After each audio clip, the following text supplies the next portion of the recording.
Tengo que primero dirigir a quién es el que más le voy a poner detalle del examen de cabeza y cuello.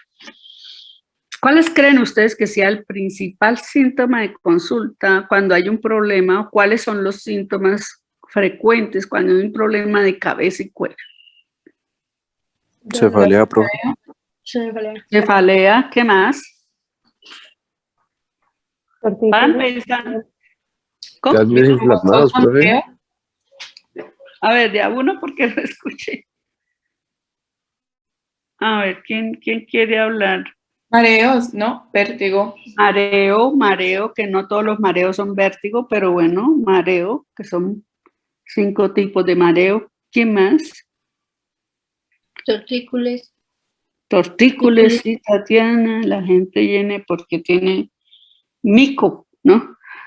O tortícolis. Misión borrosa. Misión borrosa, sí, ¿qué más?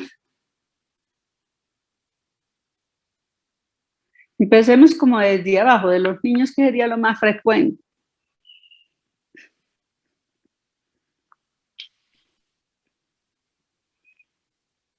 ¿Cuál sería el más frecuente porque los papás llevan al niño? Profe, ¿no sería como ganglios inflamados? Algo así. A ver, Gustavo, ¿qué? Ganglios inflamados, acúfenos. Ruidos a los oídos. ¿Será que los niños vienen, los papás los traen porque tienen ruidos raros en los oídos? Bueno, puede ser, pero es más frecuente en los extremos de la vida. Porque le duele el oído, sí, ese es más frecuente. Y amigdalitis. Porque tiene dolor para tragar, porque tiene fiebre con dolor a tragar, porque le duele el oído y tiene fiebre, porque tiene rinorrea, muchos mosquitos, y a veces son mosquitos mucopurulentos. Puede o no acompañarse de fiebre, ¿no? Entonces, todos estos hay que mirarlos, hay que observar. Bueno, vamos a mirar ya el examen de cabeza y cuello. Entonces ya, en los adultos, un niño, pues hay que mirar más esos problemas de oído. En un abuelito de pronto sea problema más de sordera, ¿no? En un niño más es la otalgia, problemas de la visión, ¿sí? Para de lejos o para de cerca, o que un niño tenga un estrabismo, ¿no? Que los papás están viendo que se le desvía un oído, que tenga dolor en el ojo, que tenga eritema en el ojo, tenga secreción en el ojo. Todos esos son generalmente problemas por los que consultan. Los niños si tienen algún problema cognitivo y en los adultos mayores, si están empezando a perder la memoria.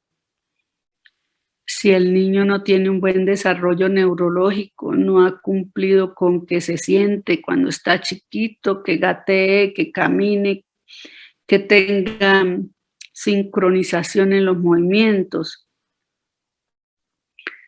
Hay que preguntarnos dónde trabaja y si ese riesgo, tiene riesgo donde trabaja de tener un trauma, de haber tenido un trauma. Si el niño tuvo un trauma, tuvo una caída. Si donde trabaja hay demasiado ruido, tiene que ver con la sordera actual, con el problema de la agudeza auditiva. Si donde trabaja tiene mucha contaminación de polvos y entonces tiene que ver con la irritación ocular. Y si previamente tiene una enfermedad crónica o no. No es lo mismo que me venga a mí una persona diciendo que tenga trastornos de la visión y es diabético. Entonces, ¿será que tiene una retinopatía diabética o está haciendo una cataratas?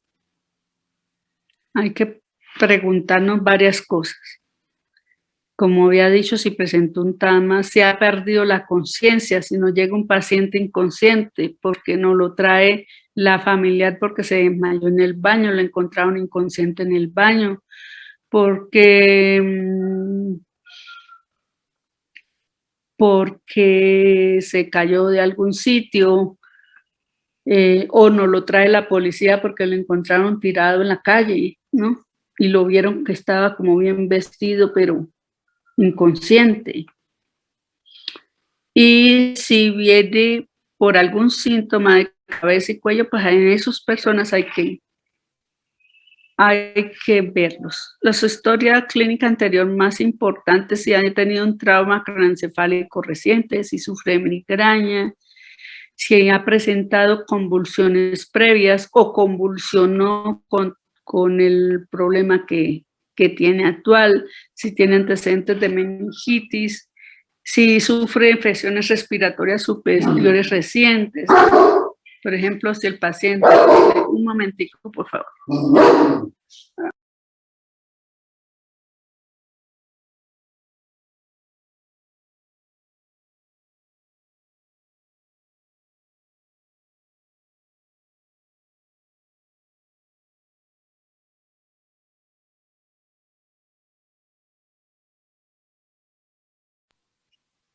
Bueno, es parte de la virtualidad. Bueno, si tiene infecciones respiratorias superiores recientes en un paciente que está consultando por dolor de cabeza, hay que mirar si recientemente ha tenido infección respiratoria superior, por ejemplo, rinitis, sinusitis, si ha estado con coriza, ¿cierto? Como cuando a uno le empieza una gripa y se ha dado fiebre. Todos estos datos son importantes para pensar en de dónde es el origen de lo que le está ocurriendo al paciente. Como ya había mencionado, si tiene alguna enfermedades crónicas, especialmente la que más tenemos que tener en cuenta es la diabetes mellitus, pero también tenemos que pensar en pacientes que tengan antecedentes de Alzheimer, Parkinson, porque pueden empezar a tener problemas para la deglución. Si tiene antecedentes de hipertensión, porque puede estar haciendo una crisis hipertensiva. Y antecedentes familiares de epilepsia, migraña o ACV, si es el primer episodio de cefalea o del síntoma por el que esté consultando. Por ejemplo, si está consultando por sordera o disminución de la agudeza auditiva, pues si tiene antecedentes familiares de eso. Cefalea es tal como lo mencionaron ustedes, el principal síntoma por el cual consultan los pacientes. Siempre debemos caracterizarla. Hay síntomas de alarma o síntomas de bandera roja, como llaman algunas personas. Sí, esas banderas rojas que me indican gravedad de la cefalea, ¿sí? Ahorita hablamos de eso, pero tengo que caracterizar si es global o semicraneana, si es pulsátil o si es abombamiento, porque son diferentes cada uno de ellos. Síntomas y signos de alarma son, por ejemplo, que el paciente dice, esta cefalea es algo más fuerte que nunca antes me había ocurrido. Eso es un síntoma grave, porque es una bandera roja, porque si dice, nunca me había dado algo tan duro, es una bandera roja. Si ese cefalea se acompaña de pérdida de la visión o de desviación de la comisura labial o de síntomas como náuseas y vómito en proyectil, esos son banderas, signos de alarma o banderas rojas. Entonces es intensa o inicio súbito, que ha empeorado comparado con estos días, se acompaña de signos de focalización ya es que al examen físico yo encuentro que las pupilas son anisocóricas, que la cara está desviada, que tiene pérdida de la visión de un ojo, o que este paciente tenga un trastorno de disminución de la fuerza de una parte del cuerpo, o perdió la sensibilidad de la hemicara, de una parte de la cara, que esté acompañada de náuseas y vómito en proyectil, que tenga fiebre y signos meningios como rigidez de nuca. Estos son signos de alarma que siempre debemos preguntar, porque es grave. O sea, yo les decía a mi grupo, un estudiante de medicina de ustedes que nunca terminó la carrera porque no se le hizo un diagnóstico adecuado de su cefalea.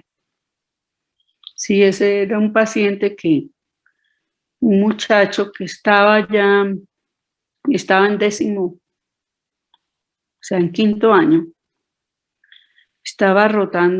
había rotado por pediatría y llegó a medicina interna. Por eso es también la insistencia de nosotros de que ustedes tengan todas las vacunas completas, ¿no? Y empezó a consultar por cefalea. Fue al médico a urgencias por una cefalea intensa y siempre le decían que eso era una migraña. No le caracterizaron que no era hemicraneana, no le caracterizaron que había empezado como con una gripa, que inicialmente la cefalea era leve y después se volvió global. A buscar cómo cargar el computador. Bueno, en ese paciente no le buscaron que estuviese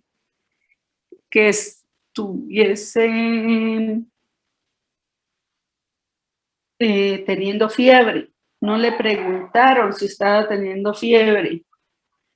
Simplemente dijeron, esto es migraña, y lo mandaron para la casa.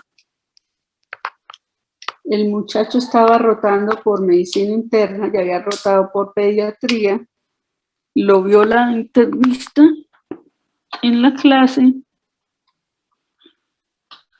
y le dijo, ¿usted qué es lo que tiene?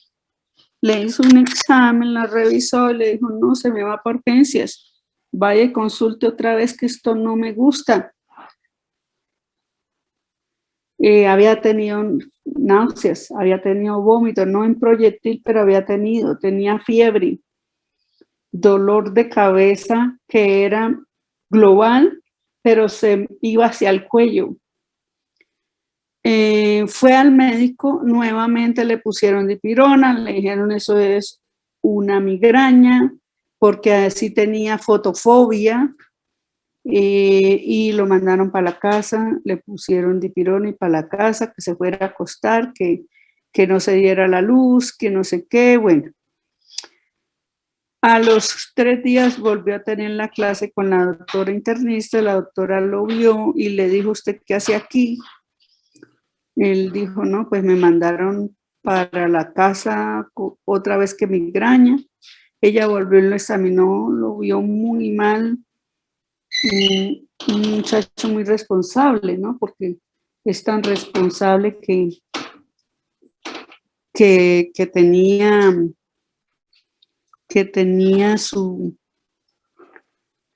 iba a su clase a pesar de su enfermedad. Entonces se examinó y la doctora dijo, vea, está tan mal que necesito que lo lleven ya a urgencias. ¿Qué seguridad tenía? En ese entonces era el Seguro Social.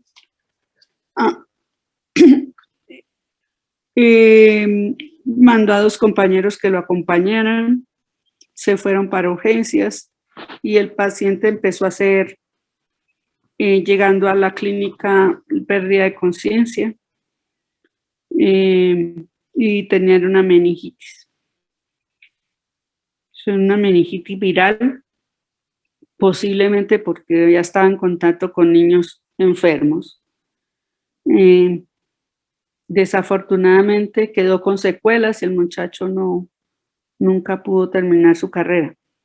Entonces, mira la importancia de examinar, de preguntar y no decir cefalea de esto y esto, entonces eso es migraña. Ah, no, es que si tiene una cefalea que inicialmente sea migraña, le dio fotofobia, eso es una migraña, entonces pongámosle esto. No. Analicemos cosas más concretas y si el paciente dice es una cefalea más intensa que antes, pongámosle cuidado, examinemos bien los pacientes. El mareo que es algo frecuente, yo les decía que hay al menos unos 5 tipos de mareo. El más frecuente de los mareos es la migraña, perdón, el vértigo. El vértigo es una sensación de movimiento, ¿cierto? Que el paciente diga que se mueve, que todo le da vueltas o él siente que se va a mover. Se tiene que tener quieto o cerrar los ojos porque siente que se mueve o que se va. Algunos sienten que se le hunde el piso. Eso es vértigo. Todo lo que significa movimiento es vértigo. Si el paciente lo que siente es que se le oscurece la vista y ve un poquito de estrellitas, como cuando nos pasa que nos agachamos y nos levantamos muy rápido, porque nos estamos amarrando los zapatos o recogiendo algo del piso y nos levantamos muy rápido, se nos van las luces. Esta es la oscuridad en la vista, que generalmente es porque fue tan rápido el movimiento que no alcanzó a actuar el sistema nervioso autónomo y entonces hizo esa hipoperfusión cerebral leve y nos da esa oscuridad en la vista. Algunos pueden tener esa oscuridad en la vista mucho más fuerte, mucho más duradera y estar acompañada de presiones arteriales bajitas. Hay que pensar en una hipotensión ortostática y buscarle la causa de hipotensión ortostática. Puede ser que el corazón no esté funcionando bien, que no esté bombeando bien, o que no tenga fuerza para inyectar, o haya una presión tan alta que no deja bombear al corazón. El otro tipo de mareo es que el paciente dice, estoy mareado porque tengo un desequilibrio en los pies. Estoy mareado porque tengo trastorno en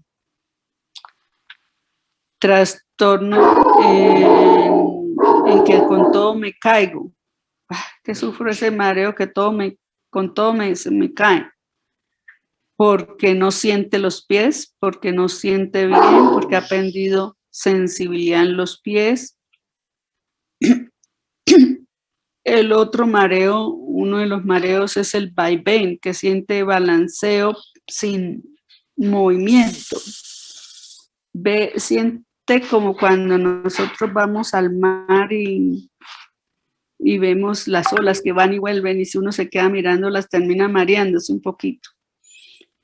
Ese balanceo puede ser, el problema es emocional, puede ser emocional, como cuando o que estemos muy enfermos y asistimos a clases o asistimos al trabajo, pero nos sentimos como que todo el mundo habla, pero como que uno no estuviese allí. Ese es más un problema de emocional o de daño o de que está muy enfermo. El otro problema por el que consulta es la pérdida de la conciencia, que puede ser por un síncope, por un trauma, por una convulsión, porque está intoxicado con sustancias, por ejemplo, que lo hayan intoxicado con escopolamina, o porque el paciente haya consumido sustancias psicoactivas en exceso, heroína, cocaína,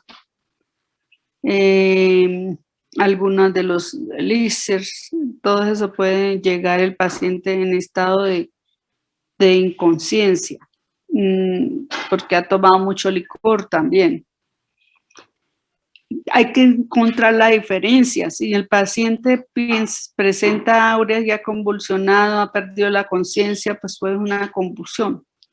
Si el paciente tuvo un trauma, un accidente automovilístico, se cayó de un piso y perdió la conciencia, pues ya es relacionado con el trauma. Pero si el paciente súbitamente se le borrosea la vista, se siente débil y se cae, pierde la conciencia, de pronto allí el problema ya es un problema cardiovascular. Y allí para comentar, síncope es la pérdida súbita de conciencia con pérdida del tono postural, con recuperación rápida y espontánea sin deterioro neurológico. Si el paciente se despierta después de haber perdido la conciencia súbitamente y tiene una pérdida de la fuerza de un hemicuerpo o hemicara, si hay signos de focalización, ya no es un síncope. Luego pasamos al examen físico. Entonces, el examen físico siempre, pues, además de mirar en el cuero cabelludo, mirar si hay caída de cabello, si hay lesiones en el cuero cabelludo, si hay lugares de dolor. Y si esto no ocurre, pasamos a los ojos. Es lo primero, y sobre todo en un accidente automovilístico que nos lleve, o un paciente que nos lleve con un deterioro del estado de conciencia, lo primero que debemos mirar es las pupilas. Si esas pupilas están isocóricas, si son reactivas a la luz, o sea, por ejemplo, aquí son isocóricas, las pupilas son iguales al lado y lado, o si son anisocóricas, esta está dilatada y esta está normal. Si está anisocórica, esto es un signo de focalización. Algo le está pasando en la parte del cerebro que hace que esta pupila se dilate. O están mióticas, están isocóricas pero mióticas, isocóricas pero midriáticas. Entonces puede tener un consumo de sustancias, exceso de consumo de sustancias que nos lleve a esto. ¿Cómo están las escleras? Las escleras, por ejemplo, las escleras, que es la parte blanca del ojo, está recubierta por una mucosa. ¿Sí? Esa mucosa, mire que son vacíos. Y esa mucosa se puede poner hídrica. Entonces, mirar cómo está esa mucosa que recubre las escleras, está ictérica. Mirar las conjuntivas tarsal y vulvar, si están eritematosas, si tienen o si están pálidas para cuando hay anemia, o si hay inyección conjuntival como ese eritema que puede tener esos pacientes, como en una conjuntivitis, o sea, inyección conjuntival por una conjuntivitis.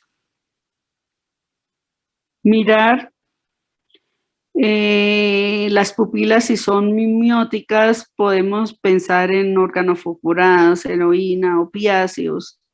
Si están dilatadas, podemos pensar en cocaína, marihuana, anfetamina, escopolamina. El alcohol puede dar midriáticas y mióticas, pues son más frecuentes que sean mióticas. Depende del paciente y del grado de alcoholemia.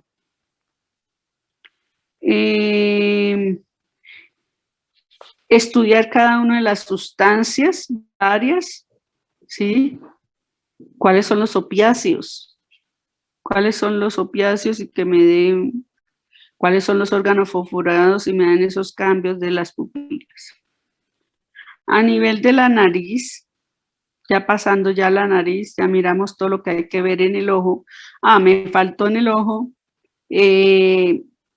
mirarle los movimientos oculares, que el paciente fije la mirada en un lapicero, en la punta de un lapicero que tenemos, poniendo nuestra mano en la cabeza, haciéndole que mueva el ojo de un lado para otro y mirar si tienen buenos movimientos oculares. Luego, mirándole de lejos, que mire esa punta del lapicero y miramos si la pupila está dilatada y al acercar la punta del lapicero hacia la nariz, la pupila se contrae para mirar el reflejo de acomodación, se llama eso. Y mirar a la vez que el paciente no tenga estrabismos.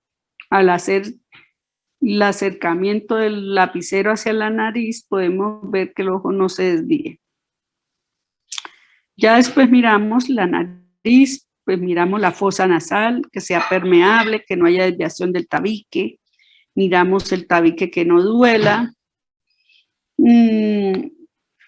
que no tenga rinorrea como en los niños. Hay niños, si los papás consultan porque tienen una rinorrea mucopurulenta muy frecuente y han consultado muchas veces por ello, hay que mirar que no tengan algún cuerpo extraño allá adentro, ¿no? Como son frecuentes que los niños se metan cositas. Mira esa fosa, que sea permeable, que no haya eritema. Aquí sí se ve como algo acá adentro, ¿no? Ese cuerpo extraño aquí adentro. Mirar que no haya, la mucosa no esté eritematosa, que no haya pólipos, que el tabique esté centrado. Y luego tenemos que pasar a mirar los senos nasales. Podemos empezar por los senos nasales frontales. En este ladito podemos meter el dedito. Vamos a poner aquí la cámara. Acá. Metemos nuestro dedo aquí. Aquí hay un huequito, ¿no? Aquí hay un huequito. Acá. Aquí meter el dedo acá. Hacia adentro. Sin presionar. Duro no, suave. No debe doler. Sin hacer presión del dedo hacia el hueso, simplemente meter en el huequito, ¿no? Porque si hacemos presión hacia el hueso, allí está el oftálmico y podemos hacerle un calambre o dolor en nuestro paciente. Entonces aquí podemos meter nuestro dedo y no debe dolerle al paciente.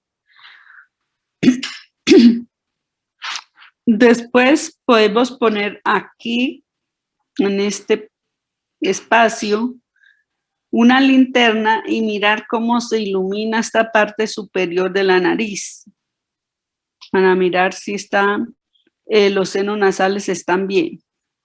Luego podemos tocar esta parte de la cara, acá, debajo del cigomático, y tampoco debe doler. Y luego poner una linterna aquí y mirar si se ilumina toda esta parte. Para mirar cómo están los senos maxilares y aquí la linterna en este punto para mirar cómo está el seno frontal. Para mirar la sinusitis. Si hay sinusitis. Otra manera de iluminar es poniendo la linterna dentro de la boca que se cierre y mirar cómo si pueden observar aquí.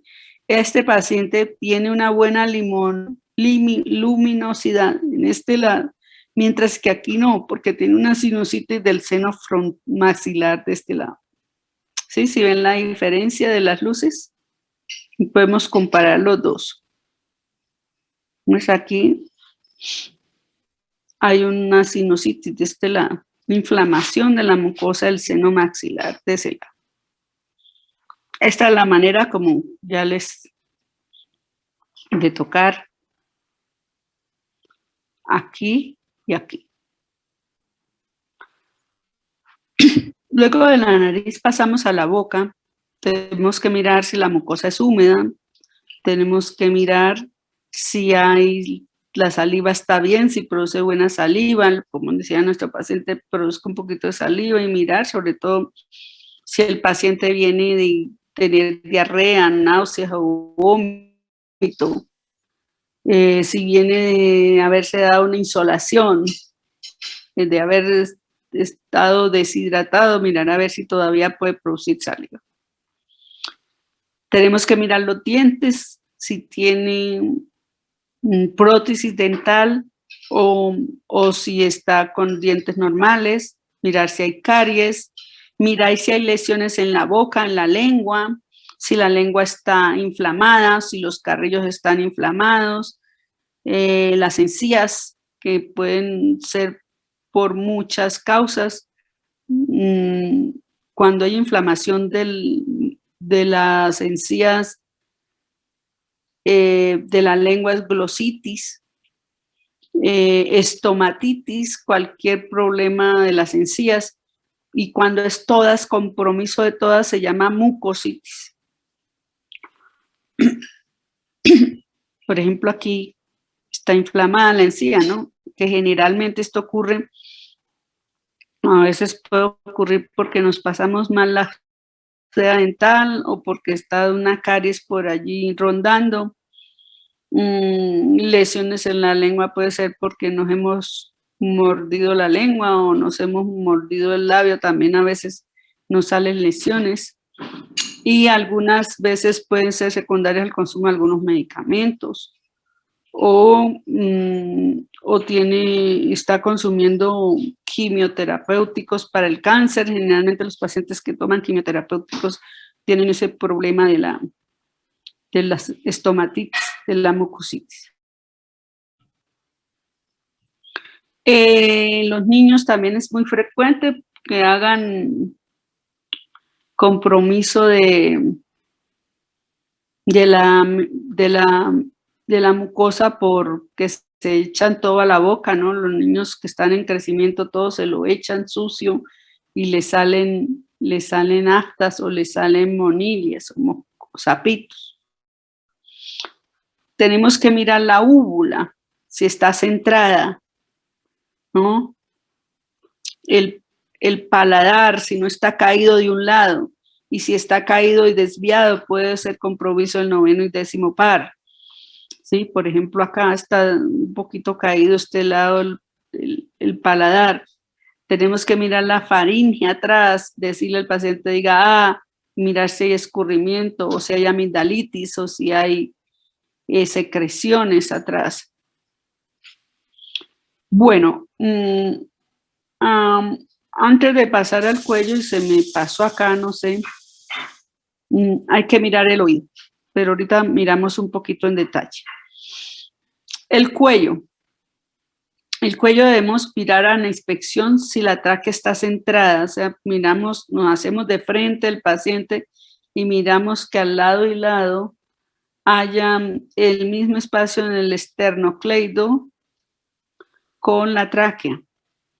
La tráquea puede estar desviada para un lado porque algo aquí lo está jalonando o porque algo aquí lo está empujando.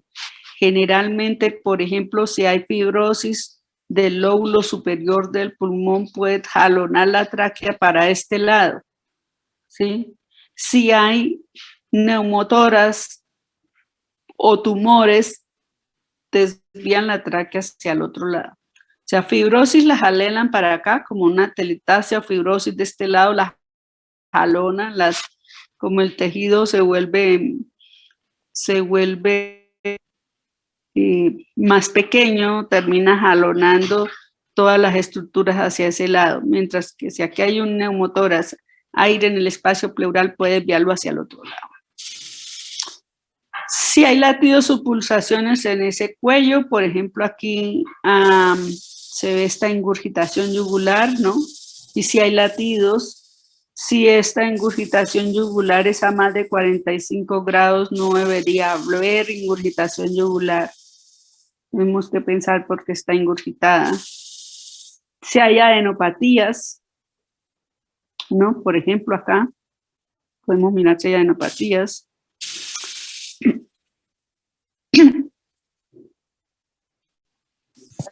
No, bueno, los que se conecten tarde, por favor, al final volvemos a mirar eso.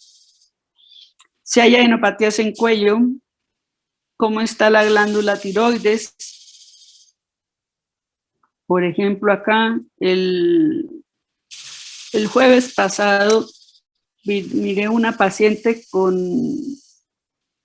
los estudiantes de 5º año, que es una negrita de 32 años que tiene un bocio, ¿no? Especialmente compromiso del lado derecho. Este era el lado izquierdo, pero en esa paciente era del lado derecho.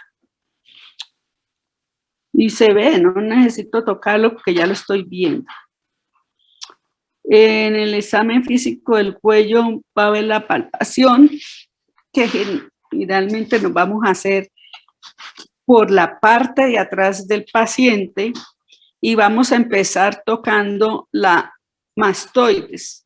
Desde la mastoides de atrás nos vamos haciendo circulitos por delante del pabellón de la oreja al triángulo anterior, que es ese que queda, a ver aquí.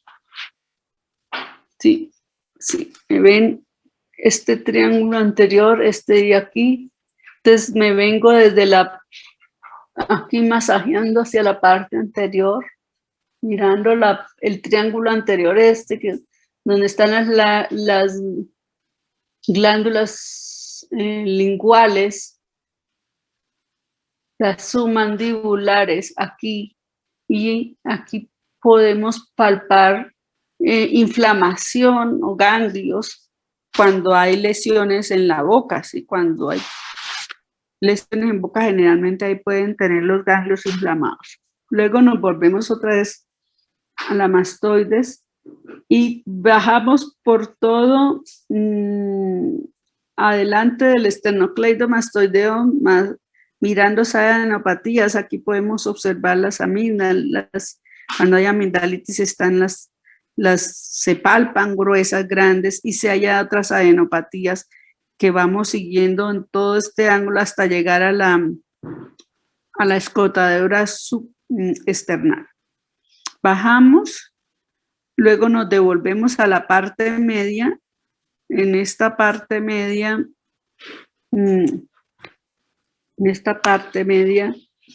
tocamos aquí. En la parte media, bajamos así, está por delante el esternocleido y movemos la tráquea, y en la parte media movemos un poquito más los deditos y le decimos al paciente que trague, y miramos cómo la tiroides se desliza en la parte de atrás por nuestros dedos para mirar el tamaño de la tiroides, que no debe sentirse casi nada. Luego volvemos a ir detrás del esternocleidomastoideo y bajamos hasta la escotadura supraclavicular, mirando que no haya adenopatías. Luego palpamos, estas son las regiones anterior, vamos a ver amígdalas, tráquea, tiroides, la región lateral, adenopatías y más, o sea, detrás del esternocleidomastoideo, y la región posterior, que es un triángulo que hay detrás y adelante, a los lados de la columna cervical. Ahí hay un triangulito entre la cabeza y el cuello, y es el triángulo posterior, que no deben haber adenopatías. ¿Preguntas hasta aquí?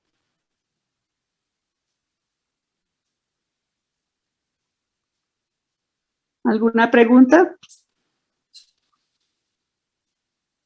Profe, ¿podría devolver un poquito la diapositiva, por favor? ¿Dónde, acá? Sí, ahí. O sea, la submandibular, la región anterior, donde está la amígdala, la tráquea, la tiroides, la lateral, detrás del esternocleido, y la posterior. Son los Listo, profe, gracias. Triángulos que hay que palpar. Bueno, ahora la exploración del oído, que está en la parte de la cabeza. Vamos a mirar ese conducto auditivo externo, ¿no? Mirando si hay deformidades, si hay úlceras, si hay las aleaciones. Luego aquí miramos, viene el conducto auditivo externo, canal externo, y en el fondo, si lo miráramos a decir un corte, está el tímpano. Detrás del tímpano están los huesecillos. A veces con solo observar el tímpano vamos a observar los huesecillos detrás. Ya esa parte es la parte del oído medio, y ya lo que es la cóclea y los canales semicirculares es el oído interno, ¿no? Y aquí está ya para empezar el nervio auditivo.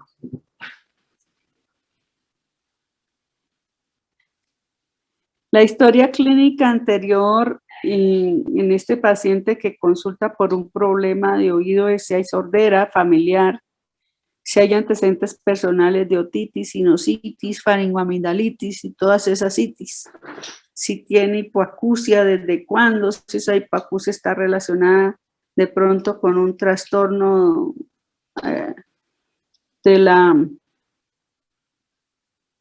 con un trauma acústico. Si ese paciente que tiene un trastorno en el oído está relacionado porque es diabético, si es hipertenso, si sufre enfermedades renales, si sufre enfermedades autoinmunes, todo ese pasado es importante. La historia actual, pues puede consultar porque le duele el oído, porque tiene tinnitus, porque tiene acúfenos, porque le rasca, porque le sale pus, porque tiene sensación de mareo tipo vértigo, porque tiene disminución de la agudeza auditiva. Siempre preguntándonos hace cuánto, cómo comenzó, cuál es la evolución de los síntomas. Puede ser que hace rato, el paciente dice, no, desde 20 años que yo sé que escucho menos, pero es que ahora ya no escucho nada. Diferente al que el paciente dice, no, esto fue, yo escuchaba perfectamente, eso apenas hace unos días que estoy escuchando más bajito y siento aturdido. Siento abombado el oído, eso me dio después de ir a piscina, o esto me dio después de una gripa, ¿no? Entonces ya empezó diferente esa evolución, ¿no? Alguna crónica o una reciente. Ya al hacer el examen físico del oído debemos mirar el pabellón de la oreja, si está enrojecida, si está inflamada, si tiene úlceras, si tiene formaciones nuevas, masas, si tiene alrededor del oído, detrás del oído, si hay el signo de Jacques, es un signo de mastoiditis. Les queda de tarea qué es ese signo. Podemos mirar seguir la palpación. Entonces mirar si hay adenopatías periauriculares acompañadas de ese dolor de oído. Si hay dolor a la palpación del pabellón de la oreja. Si hay puntos dolorosos en la palpación. Y luego ya hacemos la otoscopia, donde miramos el conducto auditivo externo. Generalmente tenemos que jalonar la oreja para hacerlo. Bueno, ¿qué vamos a ver en la otoscopia? Vamos a ver por dónde vamos a entrar el otoscopio. ¿Qué vamos a ver al fondo? Esto que se ve al fondo, ya lo vamos a traer más adelante, es esto.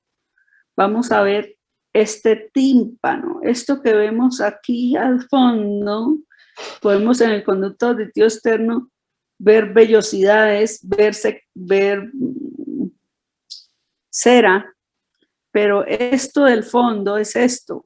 Vemos esta membrana timpánica y estos huesecillos que en general están detrás del tímpano, pero lo podemos observar aquí.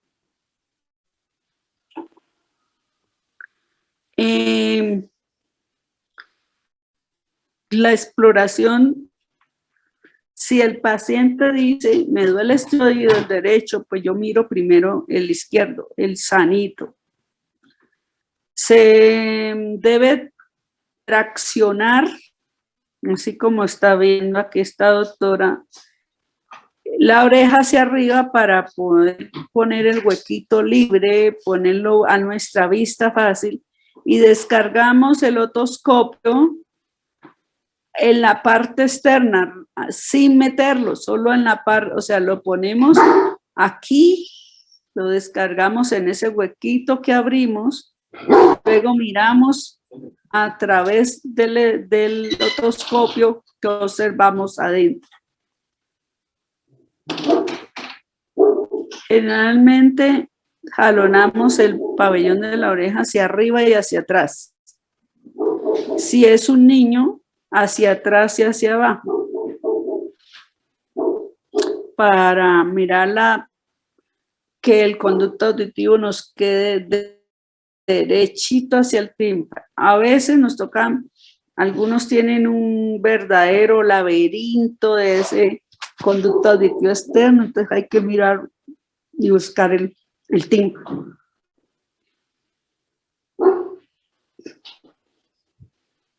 Bueno, generalmente podemos observar tapones de cera, que son los hallazgos más frecuentes. ¿Sí? Aquí va a haber cera en la mitad.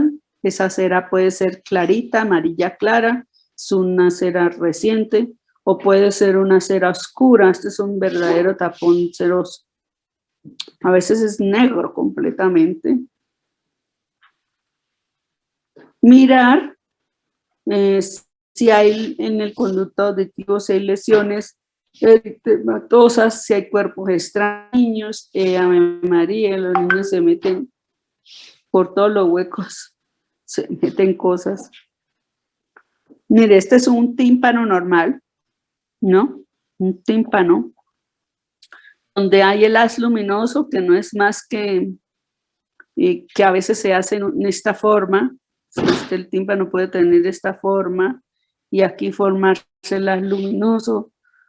Es la luz del otoscopio que se refleja en el tímpano, pero es un tímpano, si ustedes lo ven, brillante, brillantico, donde están los huesecillos. Mire, estos huesos que están detrás, es tan brillante y transparente que podemos observar los huesecillos que están detrás. ¿Sí? ¿Ves el fondo, la luz del tímpano, el haz de luz que es el del otoscopio, y se ven los huesecillos?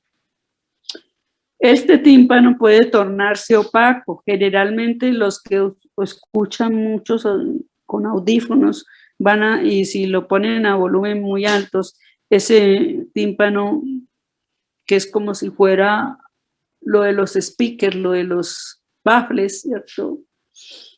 Esa membranita se inflama y desinflama, se empieza a tornar opaco, ya no tiene este haz luminoso, sino empieza a formarse opaco.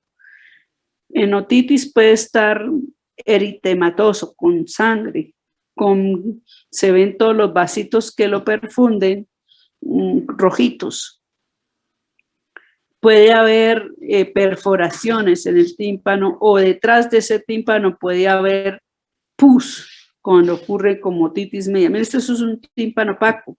Si ve la diferencia de este tímpano del anterior, que es bien transparente, es opaco. Y este es un tímpano eritematoso. ¿Sí ve? Toda esa eritema que se forma el tímpano y esta pus que se está formando detrás, es una otitis media. Para estudiar, para que estudie. Signos de Jacquet, disfunción de la trompa de Eustaquio, ¿qué es la membrana oval? ¿Cuáles son los componentes del oído interno? ¿Qué diferencia una hipoacusia de conducción de una hipoacusia nerviosa? Estas 5 preguntas les puede salir en un quiz o en uno de los exámenes, de los 2 exámenes escritos que hay. ¿Preguntas hasta aquí? Vamos a tomar un descanso de 5 minutos. ¿Sí? Ok, después del descanso. Vamos a descansar 5 minutos, entre 5 y 10 minutos para empezar la parte respiratoria.